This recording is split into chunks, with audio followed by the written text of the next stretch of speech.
Okay, so here we're jumping into the 1620 turn. Some interesting things happened. First off, no monarchs died. Right? Because of the way the Risto events handle the Holy Roman Empire, though, I made sure to put a little flag for the Habsburgs there. That's a Habsburg monarch should have died last round. I forgot to roll his reign. Nobody was going to try to go for the election for that, because it's the next one that's important. It's, you know, just this gamey thing where it's not every election that's important. It's only the one that's going to be at the end of the period for whatever reason. Well,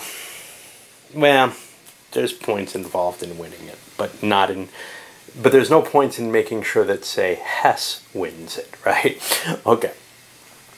So beyond that, for events, a few interesting ones. French got refugees.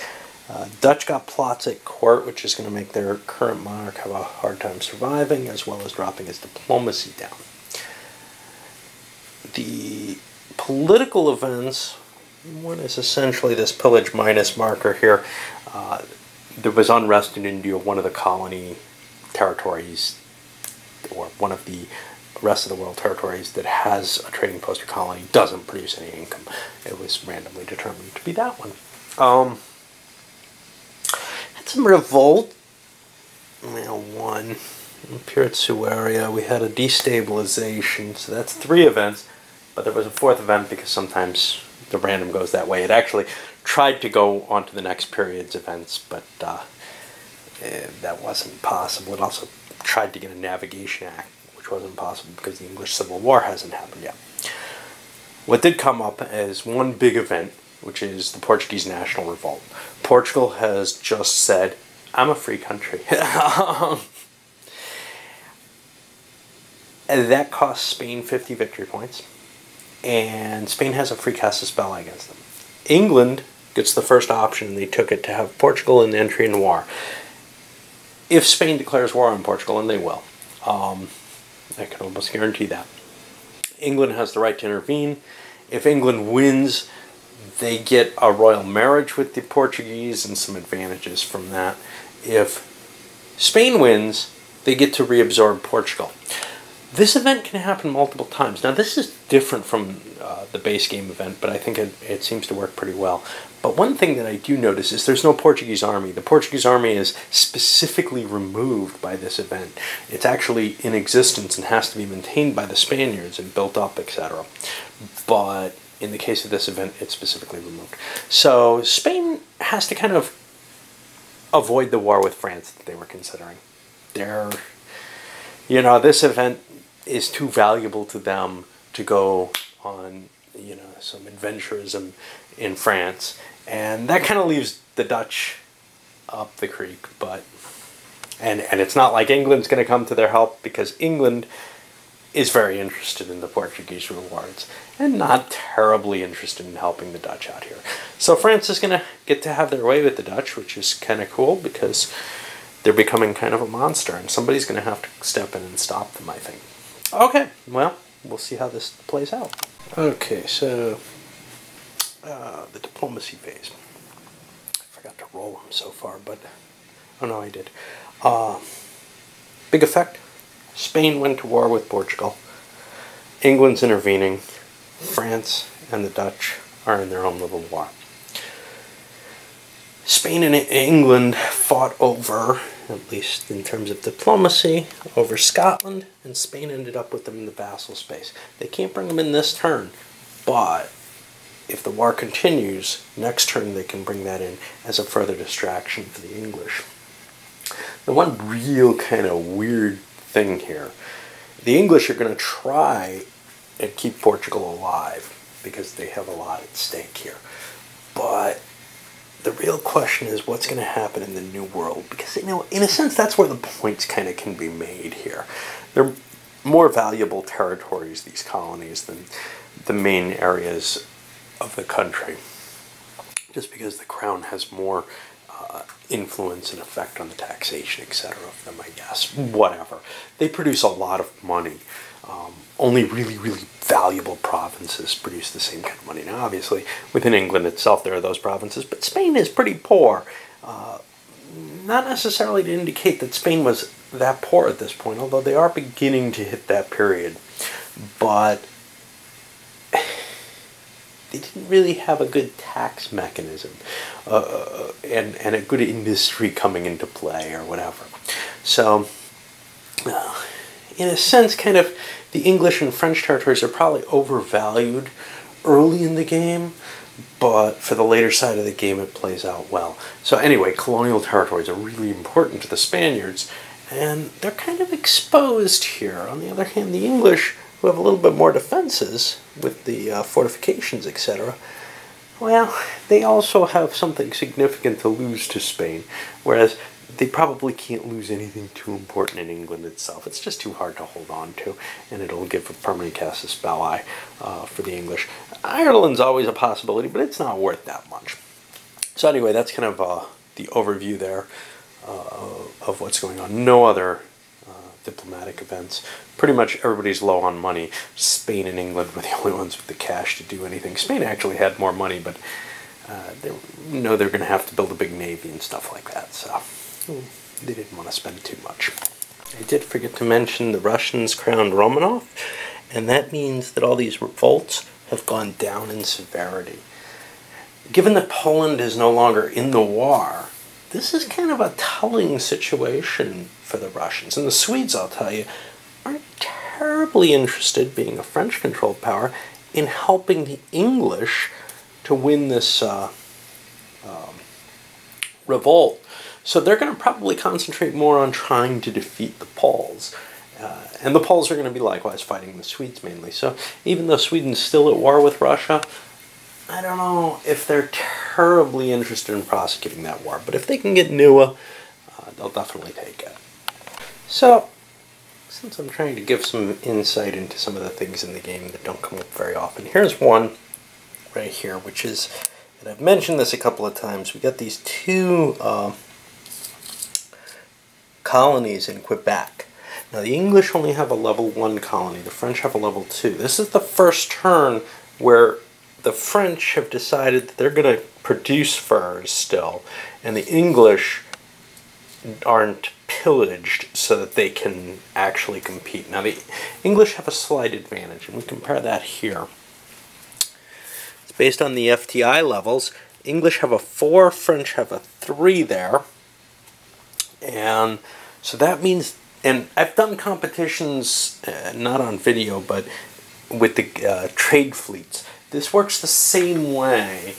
There's one slight difference with the trade fleets, which is you can force a competition by paying for it. I'd almost never do that because those competitions don't last forever. But when there's a competition of constraint, like two people have monopolies, or one person has an absolute monopoly and someone else is there, or here where they're competing over the natural resource, they have to roll. Now they could agree to split it, but they don't want to. So the French are at -1 on the table, and they'll be going here on this. This is sort of the generic economic placement and competition table. The French will be rolling on the -1 table, so they have to get really a 8 or higher to succeed, whereas the English need a 7 or higher. And this is for survival. Now, the half results mean they get a re-roll to get under their FTI, equal to or under. Okay, so they both have failed. The English have completely failed. They're losing their colony. The French have a 1/2, which means on a 3 or less, and they get to stay completely. So the English have just lost their colony there, and they're going to lose all the income from that, etc. Probably won't try to come back again, because they've got a disadvantage because of the fact that the French have an extra step there. But they didn't really want it if they can't produce the raw materials. The value of the colony was only like $3 a turn. Okay, so I think we're ready to shoot away. Interesting stuff on the rest of the world. Most people are just padding their current holdings. So like the English increased Fort Henry and worked on Massachusetts. They've got themselves a nice little force. They're planning on going down to St. Augustine, try to burn that to the ground. Of course, they got to explore their way there. The French also have to explore their way out to California, but they're already starting to colonize their way out in the Great Lakes. Now, historically, the French didn't colonize that far. They just had what would be the equivalent of trading posts, which worked fine for collecting the furs, but there's advantages to building colonies. They might even get into the Midwest if they're trying to span the continent to California, creating, this one huge sort of colonial empire. Because the big thing is that it's nice to have stopping points, and trading posts work for that, but it's also nice to have colonies because you can actually build troops in them for whatever that's worth. Alright, let's see what happened here. The French army is still in pretty good shape. They built up some troops. The Spanish tried to build a tiny navy, but they don't have much. We see a lot of privateers in the game. French, Spanish, Dutch, all throwing them in. And the Turks are considering throwing theirs against the French. Turkey's just thrilled to be out of a war. Although they're thinking about and preparing themselves for the possibility of a war with the Mamluks. In fact, instead of building at Constantinople, I'm going to build here at Angora, because there's an advantage being closer. The miners have raised their troops. Hanover's probably the most interesting with its forces here under De Witt. The English managed to get a Portuguese army and some fortress increases. The Spanish are kind of out of position for this war, but they have built some extra troops and they're ready to go in. Alright, well, I guess we're about ready to start and kick this off. And I don't know. So as is usually the case, the first round is the dramatic one where kind of, the campaigns start to show their feel for the round. And it's definitely the case here. Well, Spanish still sieging Cusco. Okay, they've been doing that for a while. But the English heading down into towards the Spanish trading post. Champlain heading west again, trying to look for the Dutch he's heard of out there. Over here the sieges continue, and the French have laid siege to Maastricht. Maurice has gathered his Hanoverians in with the Dutch troops. He doesn't have any cav with his own troops.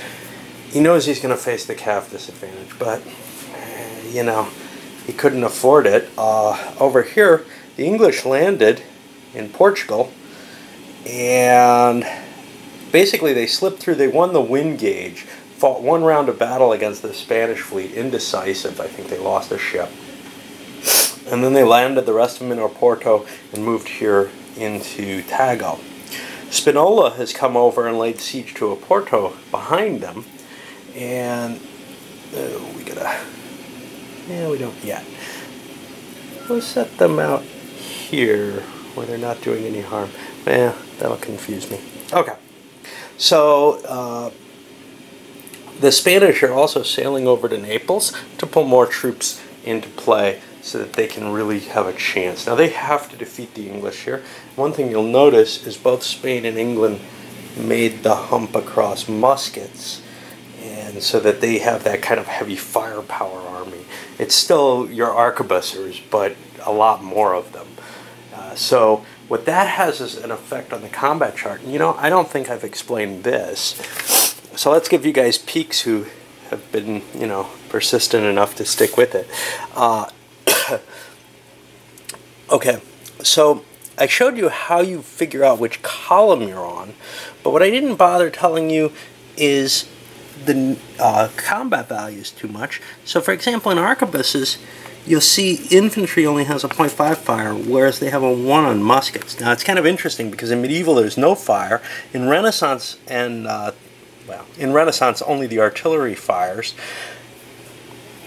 But the big jump is being able to fire at all. So having artillery fire means you have to have an army to get that extra roll, which might end up causing the morale losses. The other thing is the army's morales start screaming, start going up significantly. 3 is your maximum except for the tercios in arquebus level. Navies, it's even more so. But the navies are kind of interesting because they start rolling on better and better charts. So there's actually more of an effect of, and it makes sense, of higher tech navies being able to really completely wreck a lower tech navy. It's usually not going to happen though once you kind of reach the middle ground. It's just the really low tech are very bad. But you can see, let's see. So this gets to A all the way across to battery, and even against its own it's only a C for boarding, and same with fire. They're usually similar. But if we look at you know, what some of these earlier ones do, they can almost not damage the enemy. Anyway, moving up here, things don't seem to have changed much between the Swedes and the Poles. The Russians have moved in and laid siege to Novgorod. I thought about bringing Michael Romanov on the board. He's got an 8 military rating. That's as high as you can get. You can get a pretty good leader that way. But the problem is, he's got a decent leader. Oops. He's got a 2-3-3 general. And Romanov would be putting something at risk who quite likely wouldn't be any better. It's possible to get a really good leader. Anyway, on to that second round. Alright, I hate when this happens. The turn ended on round 2. I like them to go at least 3 or 4 rounds. I know it adds to the time in the game and everything, but 1-2 rounds, you don't have time to establish your sieges and succeed in them. You don't have a chance. Anyway, it always feels like such a bone turn when there's a war going on. If there's no war, it's less important, but it's less important either way. There's less cost. So what happened? Well, both the French and English exploration expeditions succeeded in moving further, but then they lost their leader in the action. So they weren't going to be able to push on as easily.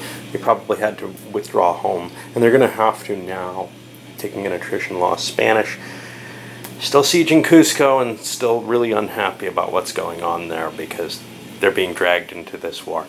Over here in Portugal, another siege was going to be started here, but Dudley intercepted and drove the Spanish back. This is the troops that came from Naples. Did manage to get a privateer out, and that's going to wreck English shipping there. The French, well, they've gained one more space, but Maurice down here destroyed a big French army. It wasn't quite a major battle. They just got so much firepower with their allies, etc., that they were able to wipe it out on a big roll like a 12. Because Maurice's values, if you look at him, he's got a 5-5 for fire and shock value. That means he gets a big plus to the die roll. Nothing moving here. Nothing going on down here. Here, the Russian rebels were defeated in a battle at Moscow and driven back. And over here, the Poles wiped out an attempt by the Swedes to,